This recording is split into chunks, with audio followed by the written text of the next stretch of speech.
Le samedi 29 juin, Noël part de Moravel pour regagner son domicile à la vallée du Tir avec 3 autres personnes. Mais leur trajet ne se passe pas comme prévu. Il y avait en fait sur le bord de la route, à une distance de 40-50 mètres, parce que ce sont des gendarmes, puisqu'ils avaient le camion de la gendarmerie. Ils nous ont rien demandé, donc on a passé notre chemin. Et puis au niveau de Montagne Coupée, peut-être, on s'est rendu compte qu'on était poursuivi par une voiture civile, sans gyrophare, non siglée. En fait, on savait pas que c'était la police. Moi, je croyais que c'était des gens qui voulaient me voler la voiture. Les filles croyaient que c'était la fameuse milice dont tout le monde parle. Et donc, j'ai réussi à rentrer chez moi. J'ai fermé le volet roulant, puis le volet roulant arrivé à peu près à 30 centimètres. Il y a deux personnes qui ont forcé le volet roulant, et puis là, je me suis retrouvé avec un gendarme qui m'a pointé avec son arme, qui m'a dit bougez pas. Alors pareil, hein, il n'y a pas eu de sommation, il n'y a pas eu de présentation, police nationale, gendarmerie nationale, vous voyez, avant de forcer le volet roulant. Ils sont rentrés direct, ils m'ont mis en joue avec leur arme, et puis moi j'ai crié que je suis chez moi, faut bouger, vous n'avez rien à faire ici. Et le gendarme en fait m'a mis un coup de pied au niveau du thorax, ce qui a provoqué en fait une fracture du sternum. Après le coup reçu, Noël aurait essayé de se rendre auprès des forces de l'ordre pour expliquer sa mauvaise interprétation de la situation. Mais son interpellation se serait mal passée et il aurait répliqué par des injures.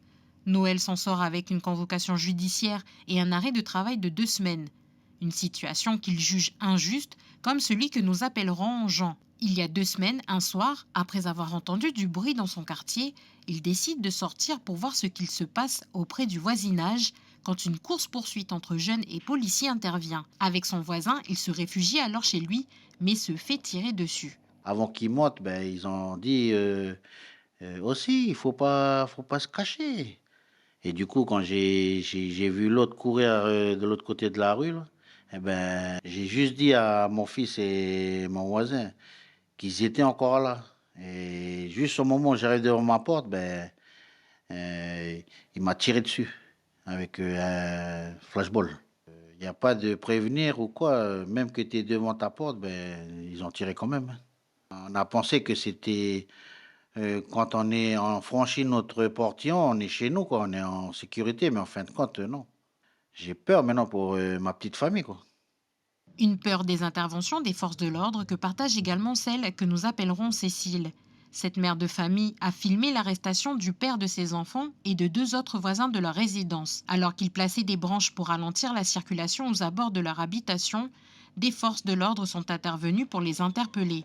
Non pas pour les branches mises sur la route, mais parce qu'ils recherchaient un individu qui les aurait caillassés. On ne s'attendait vraiment pas à ça, que les forces de l'ordre ils allaient arriver et puis attraper les garçons et les mettre en voiture et les emmener en garde à vue. Sauf que là, il y a eu erreur sur personne. Chez les 3 qui ont été attrapés, eux, ils ciblaient qu'une seule personne, seulement c'était la mauvaise personne. Il n'y a pas eu de dialogue, c'est ça qu'on n'a pas aimé aussi, parce qu'ils arrivent, ils attrapent direct, il n'y a même pas de dialogue. Nous, on a tout vu, il y avait des enfants, ils ont tout vu, ça les a traumatisés. Moi, j'avais mes 2 enfants, chez ma fille de 9 ans et mon fils de 6 mois. Ma fille, elle a vu quand son père il s'est fait attraper, elle a tout vu du début jusqu'à la fin. Et oui, c'est traumatisant, je suis obligée de parler avec ma fille tous les jours pour la rassurer. Et je ne pense pas qu'elle va oublier, elle a 9 ans, ma fille, elle va s'en rappeler, hein.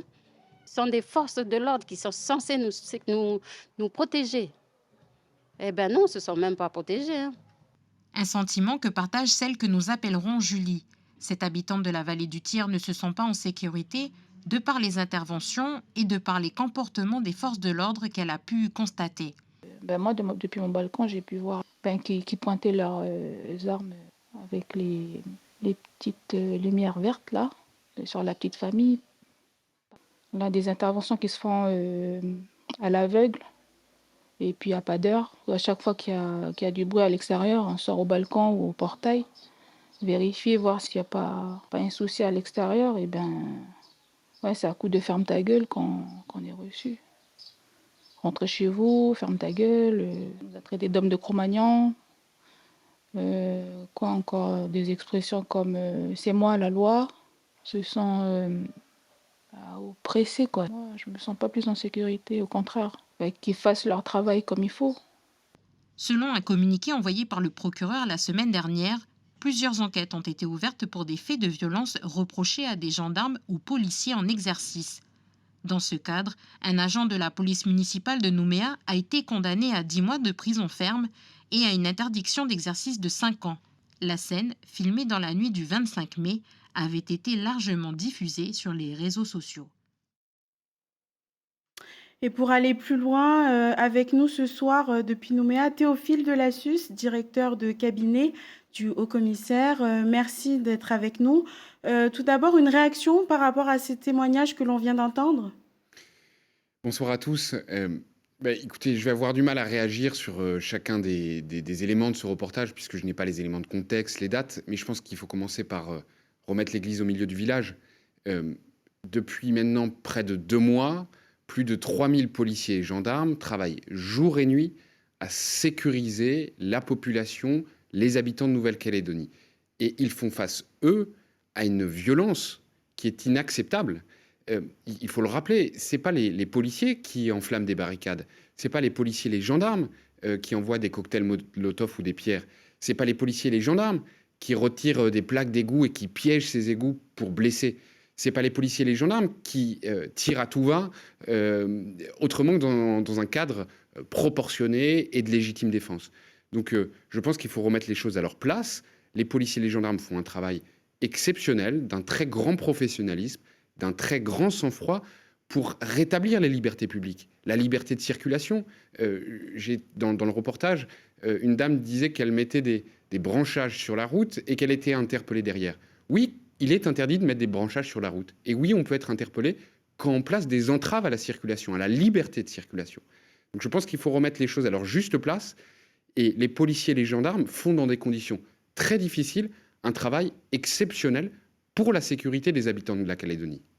Pour en revenir à ces cas précis qu'on a évoqués, vous le disiez, une personne mettait des branchages sur la route. Ces personnes ne menaçaient aucunement les forces de l'ordre. Qu'est-ce qui justifie l'emploi de ces méthodes d'intervention? Les forces de l'ordre réagissent toujours dans un cadre légal, réglementaire, dans un usage proportionné de la force. Et aujourd'hui, les policiers et les gendarmes, ce sont eux qui font face à une adversité, à une violence extrêmement forte et qui les conduit à agir de la façon la moins violente possible, mais dans ce cadre proportionné. On a plus de 500 policiers et gendarmes blessés depuis le début de la crise.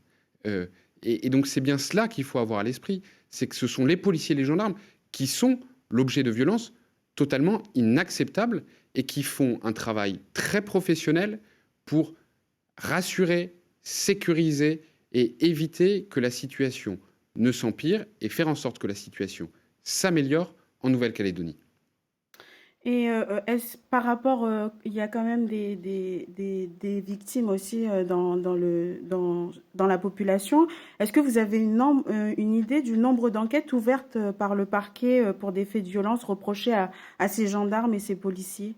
Alors, c'est le procureur de la République qui communique sur ce sujet. Vous avez montré un de ses communiqués de presse dans lequel il indique un chiffre de 3 procédures qui ont été ouvertes. Et je peux vous assurer que quand cela arrive, la réponse judiciaire, le procureur de la République pourrait en parler, ou la réponse administrative est une réponse très ferme. Mais ce sont des cas extrêmement rares parce que ces 3000 policiers et gendarmes, je pense qu'il faut les remercier et saluer le travail qu'ils font. En 2 mois, avec un travail jour et nuit, il n'y a quasiment aucun fait du type que vous avez signalé. Et au sein donc des services, vous parliez de sanctions fortes. Est-ce qu'il y a des sanctions en interne qui ont été appliquées à l'encontre des agents dont le comportement semble excessif?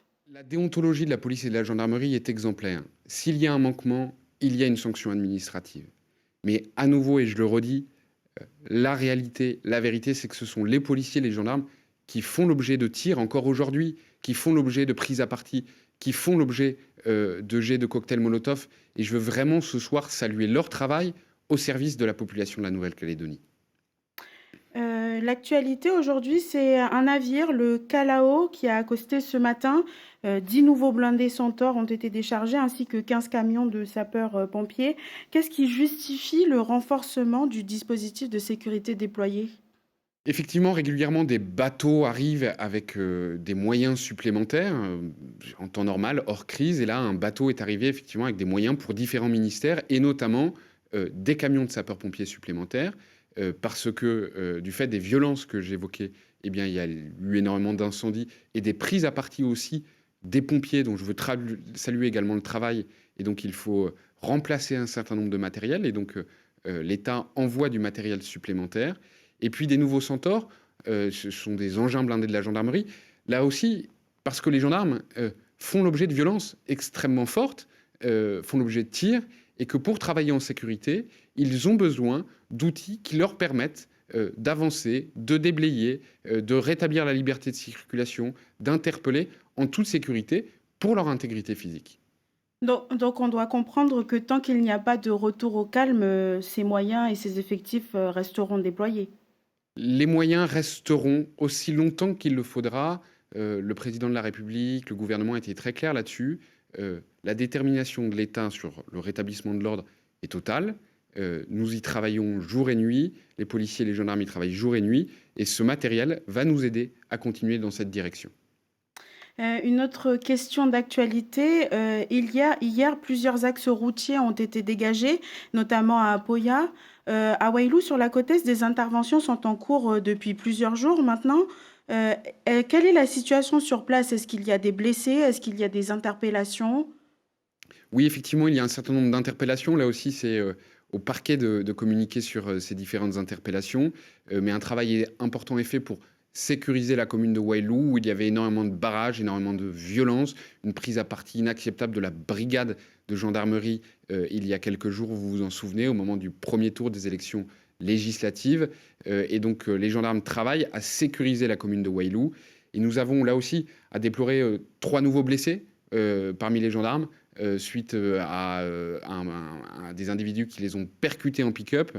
Et de nouveau, je veux condamner avec la plus grande force ces actes contre les forces de l'ordre, dont le seul objectif est de permettre le rétablissement de l'ordre public, de la sécurité et des libertés publiques. Théophile Delacius, directeur de cabinet du Haut-Commissaire, merci beaucoup pour cet échange. Merci à vous.